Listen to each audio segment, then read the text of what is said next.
আসসালামু আলাইকুম ওয়া রাহমাতুল্লাহি ওয়া বারাকাতুহু। আজকে আমরা সামষ্টিক অর্থনীতি ম্যাক্রো ইকোনমিক্স এর সাজেশন দিব। যারা সেকেন্ড ইয়ারের শিক্ষার্থী রয়েছেন তাদের জন্য এই সাজেশনটা প্রযোজ্য হিসাব বিজ্ঞান বিভাগের জন্য। অন্য বিভাগও ফলো করতে পারেন কারণ আপনাদের বইগুলো চলুন তাহলে শুরু করা যাক।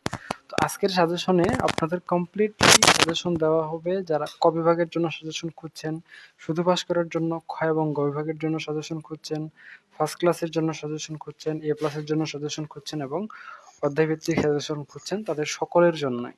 তো যেহেতু এতগুলো ক্যাটাগরি সাজেশন একসাথে দেওয়া হবে তাই ভিডিওটা কিছুটা লম্বা হবে। আপনারা যদি প্রথম থেকে শেষ পর্যন্ত ধৈর্য ধরে মনোযোগ সহকারে দেখতে পারেন পুরো ভিডিওটাই, তাহলেই আপনাদের সম্পূর্ণ বইয়ের একটা ভিডিওতেই সাজেশন পেয়ে যাবেন সবগুলো ক্যাটাগরিতেই। তো আমরা শুরুতেই ক বিভাগের সাজেশন দেব। ক বিভাগের সাজেশন দুই ক্যাটাগরিতে দেব। যারা শুধু পাস করতে চান তারা শুধুমাত্র ডাবল টিক চিহ্ন দেওয়া প্রশ্নগুলো পড়ে নেবেন, মানে মুখস্থ করে নেবেন। আচ্ছা, যারা শুধু পাস করতে চান তাদেরটা তো হলো। এখন যারা মনে করেন শুধু পাস করতে চান আর ফার্স্ট ক্লাস পেতে চান তারা ডাবল টিক চিহ্ন দেওয়া প্রশ্নগুলো পড়ে নেবেন। আর যারা এ প্লাস পেতে চান তারা এক লিখে গোল চিহ্ন দেওয়া যে প্রশ্নগুলো সেগুলো পড়ে নেবেন।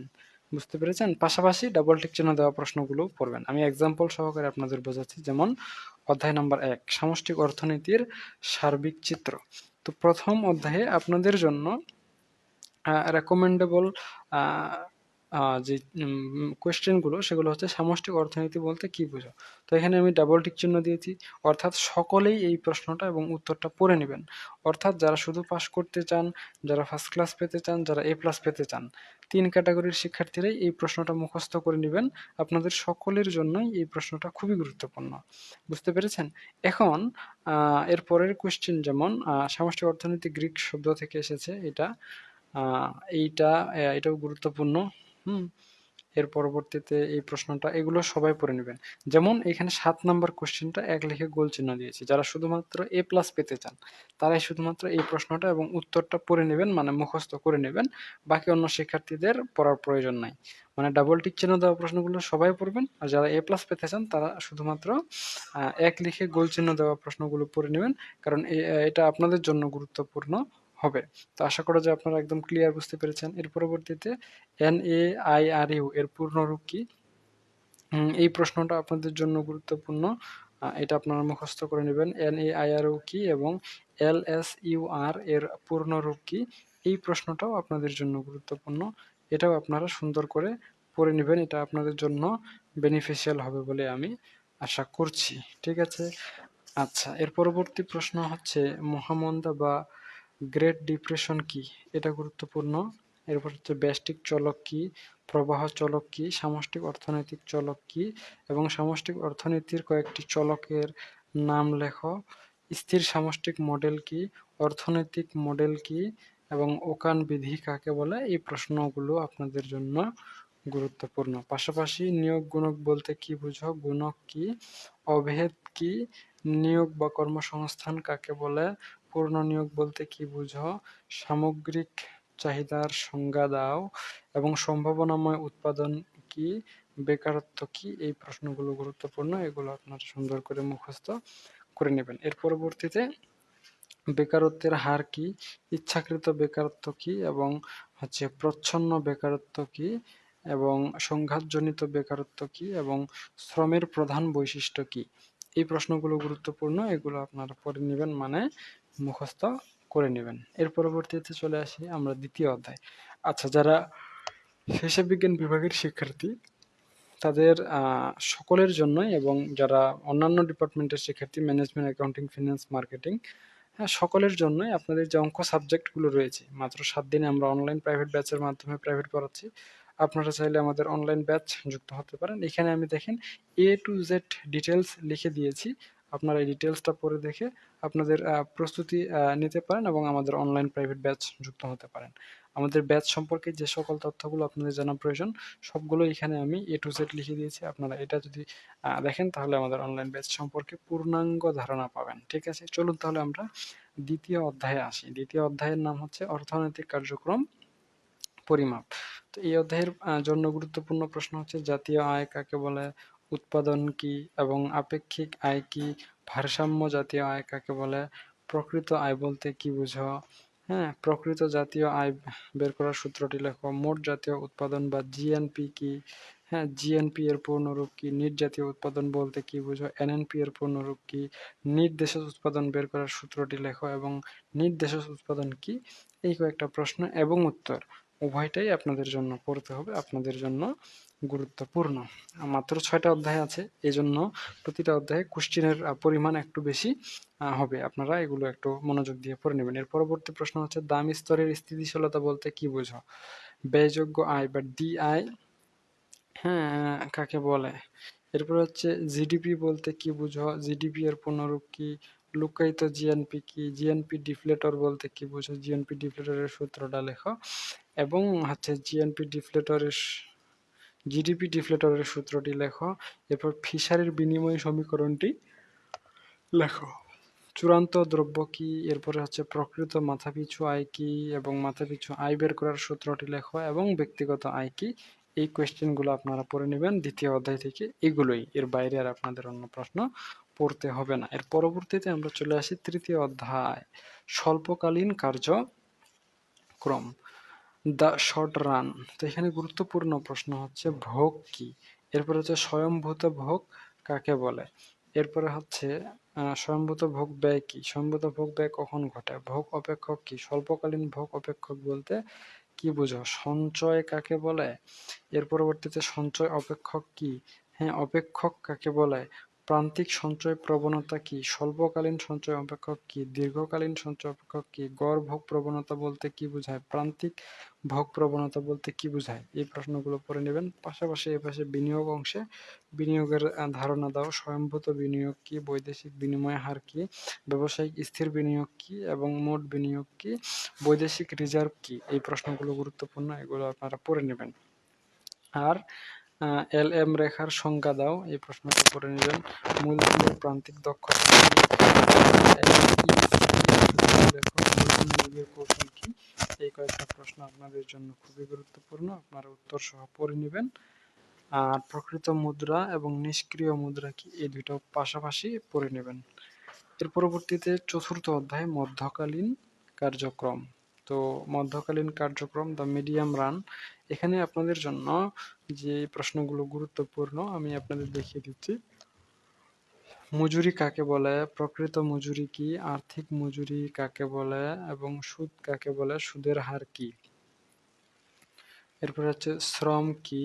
হ্যাঁ, শ্রমের যোগান কি? শ্রম বাজার কি? মূলধন গঠন কি? মূলধন বাজার কি এবং তারল্য ফাঁদ কি? এই কয়েকটা প্রশ্ন আপনাদের জন্য গুরুত্বপূর্ণ। পাশাপাশি লাফার রেখা কি? সামগ্রিক যোগান কি? বাজেট ঘাটতি কি?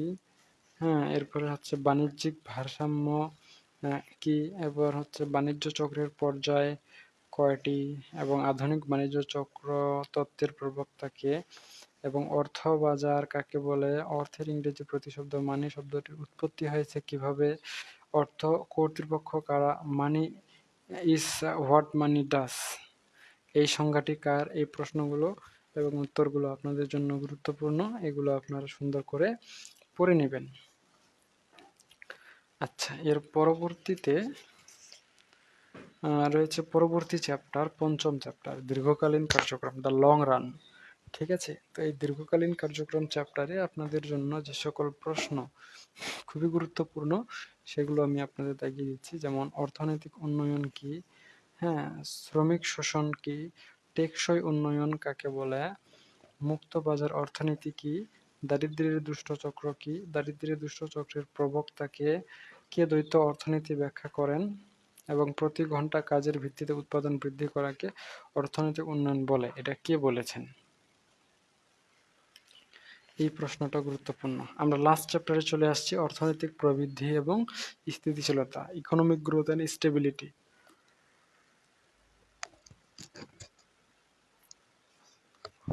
এই চ্যাপ্টারে আপনাদের জন্য গুরুত্বপূর্ণ প্রশ্ন হচ্ছে অর্থনৈতিক প্রবৃদ্ধি বলতে কি বুঝো? অভারসাম্য প্রবৃদ্ধি কি? অভারসাম্য বা অসম প্রবৃদ্ধির প্রবক্তাকে? অর্থনৈতিক প্রবৃদ্ধি পদ্ধতি কত প্রকার ও কি কি? মুদ্রাস্ফীতি বলতে কি বোঝায়? মুদ্রাস্ফীতি ব্যবধান কাকে বলে? এই প্রশ্নগুলো, পাশাপাশি মুদ্রাস্ফীতির হার কি এবং ঋণ নীতি কি, রাজস্ব নীতি কি, সরকারি ঋণ কি, এই 3টা প্রশ্ন আপনারা পড়ে নেবেন।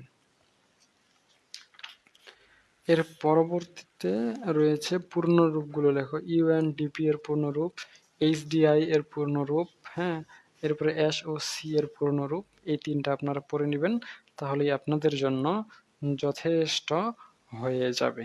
তো সামষ্টিক অর্থনীতি সাজেশন এতটুকুই ক বিভাগের জন্য। তো আমি কি শুধু ক বিভাগের সাজেশন দিতে চেয়েছি? না, আমি আপনাদের বলেছি প্রথমে ক বিভাগের সাজেশন দেবো, এরপর যারা শুধু পাস করতে চান খ এবং গ বিভাগের জন্য কোন কোন চ্যাপ্টারগুলো পড়বেন আমি জাস্ট 2টা চ্যাপ্টার আপনাদের দাগায় দেবো। খ এবং গ বিভাগের জন্য আপনারা এই 2টা চ্যাপ্টার পড়লেই হয়ে যাবে, বাইরে থেকে অন্য চ্যাপ্টার পড়ার প্রয়োজনীয়তা নেই। প্রথম চ্যাপ্টার হচ্ছে সামষ্টিক অর্থনীতির সার্বিক চিত্র, এটা 100% গুরুত্বপূর্ণ এবং 100% গুরুত্ব দিয়ে এই অধ্যায়টা পড়তে হবে। এরপরে ষষ্ঠ অধ্যায় অর্থনৈতিক প্রবৃদ্ধি এবং স্থিতিশীলতা, এটাও 100% গুরুত্বপূর্ণ, এটাও 100% গুরুত্ব দিয়ে পড়তে হবে। এই 2টা অধ্যায় পড়লেই যারা শুধু পাস করতে চান তাদের জন্য ইনাফ। আপনাদেরকে বাইরে থেকে আর অন্য কোনো চ্যাপ্টার পড়ার কোনোই প্রয়োজনীয়তা নেই। এখন যদি আপনাদের হাতে সময় থাকে, তৃতীয় অধ্যায়টা আপনাদের জন্য 99% গুরুত্বপূর্ণ রয়েছে। চাইলে এটা পড়তেও পারেন, চাইলে নাও পড়তে পারেন, এটা আপনাদের ইচ্ছার উপর ডিপেন্ড করবে। হাতে সময় থাকলে, ইচ্ছা থাকলে তৃতীয় অধ্যায় পড়েন, না থাকলে প্রথম অধ্যায় এবং ষষ্ঠ অধ্যায় পড়েন। আপনাদের জন্য কাজ যথেষ্ট হয়ে যাবে, আপনাদেরকে আর বেশি পরিশ্রম বা খাটাখাটনি করতে হবে না।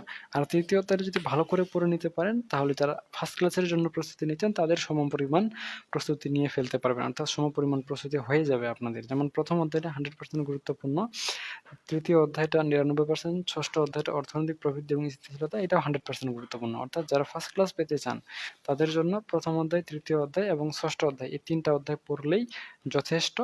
এর পরবর্তীতে আপনারা যারা আমাদের অনলাইন প্রাইভেট ব্যাচে যুক্ত হতে চান, এখানে আমরা আমাদের অনলাইন ব্যাচ সম্পর্কে পূর্ণাঙ্গ তথ্য লিখে রেখেছি।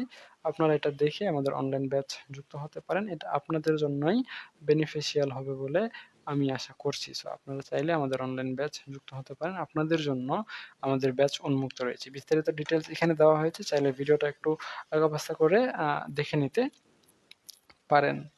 ঠিক আছে, এরপর যারা এ প্লাসের জন্য প্রস্তুতি নিতে চাচ্ছেন তাদের জন্য অধ্যায় হচ্ছে প্রথম অধ্যায়, তৃতীয় অধ্যায়, ষষ্ঠ অধ্যায় তো ফার্স্ট ক্লাস, পঞ্চম অধ্যায়টা পড়ে নেবেন, এটা 80% গুরুত্বপূর্ণ। এবং যদি আপনাদের হাতে সময় থাকে, এ প্লাস পাওয়ার জন্য কিন্তু সবগুলো অধ্যায় পড়ার দরকার নাই, আপনারা চতুর্থ অধ্যায়টা বাদ দিতে পারেন, দ্বিতীয় অধ্যায়টাও বাদ দিতে পারেন। কিন্তু যদি হাতে সময় থাকে, যেহেতু এ প্লাসের শিক্ষার্থী, আপনারা অবশ্যই একটু বেশি বেশি পড়বেন, এটাই সাধারণ ধারণা করা যায়। সো আপনারা চাইলে দ্বিতীয় অধ্যায়টা পড়ে নিতে পারেন, 79% গুরুত্বপূর্ণ এই অধ্যায়টা রয়েছে। তবে চাইলে স্কিপও করতে পারেন। 1, 3, 5, 6 অধ্যায় পড়ার পর দ্বিতীয় অধ্যায় চাইলে পড়তে পারেন, চাইলে নাও পড়তে পারেন, এটা আপনাদের ইচ্ছার উপর ডিপেন্ড করবে। তো এ প্লাস পাওয়ার জন্য সাজেশন হয়ে গেল। এখন অনেকেই চাচ্ছেন যে স্যার আমি তো এ প্লাসের জন্য প্রস্তুতি, ফার্স্ট ক্লাসের জন্য প্রস্তুতি বুঝি না, আমি হচ্ছে অধ্যায় ভিত্তিক প্রস্তুতি বুঝি, তাহলে আপনি আমাকে বলে দেন কোন কোন অধ্যায়টা কত পার্সেন্ট গুরুত্বপূর্ণ।